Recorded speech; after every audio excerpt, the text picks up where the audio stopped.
Alors, pour faire notre recette, la fameuse tarte tatin avec la Cocotte-Staub. Pour faire cette recette, il faut 5 pommes Canada, une gousse de vanille, 100 g de sucre et 50 g de beurre. Alors, en premier, on va éplucher les pommes. Voilà, on récupère donc la peau et les pépins. On coupe nos pommes en 4 et on récupère les pépins pour la pectine. On met donc les peaux avec de l'eau et on va faire cuire ça 20 minutes. Quand j'aurai mon caramel blond, je vais décuire mon caramel avec le beurre. D'accord? Il faut bien regarder sa couleur. Hein. Donc vous allez voir, ça va commencer là. En fin de compte, le plus dur, c'est d'éplucher les pommes. Alors regardez, vous avez vu que j'ai pas mélangé tout de suite.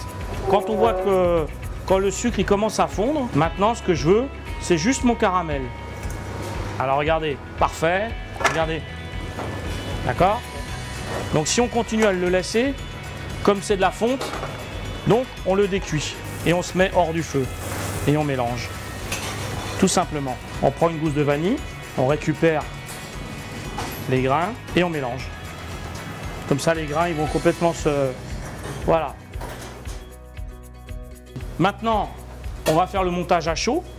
Donc on prend nos pommes et on sait qu'il en faut 5 et on met nos pommes en commençant par les bords. Donc là, on va le mettre au four 170 degrés pendant 1 heure. On va mettre 1 heure et au bout d'1 heure, on va regarder si c'est confit et on va appuyer avec une cuillère. J'ai fait une pâte brisée. Alors on peut faire une pâte brisée, une pâte feuilletée, on peut faire ce qu'on veut. Mais là, la recette, je donne ma recette exactement de pâte. Et alors, comme il faut qu'on fasse un rond qui soit juste mis sur les pommes, j'ai trouvé une petite idée. Je dévisse, j'enlève la vis et je retourne le couvercle parce que la taille de ça, c'est la taille intérieure des pommes.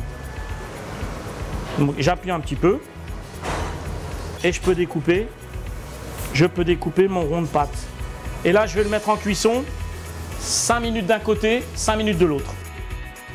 Alors, ensuite, au bout de 20 minutes, ça me donne une eau un petit peu trouble comme ça. Hein. Voilà. Je passe ça dans une autre casserole. Je le fais réduire pratiquement à sec. Il doit me rester 2 cuillères à soupe. 5 minutes d'un côté, 5 minutes de l'autre. Pour la démouler, on va la chauffer et on va la faire tourner à la main. Donc, je mets ma pâte dessus. Voilà. Et on va aller la chauffer pour la démouler.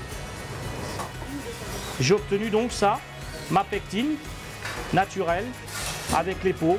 Et là, on a juste le nappage pour notre tarte.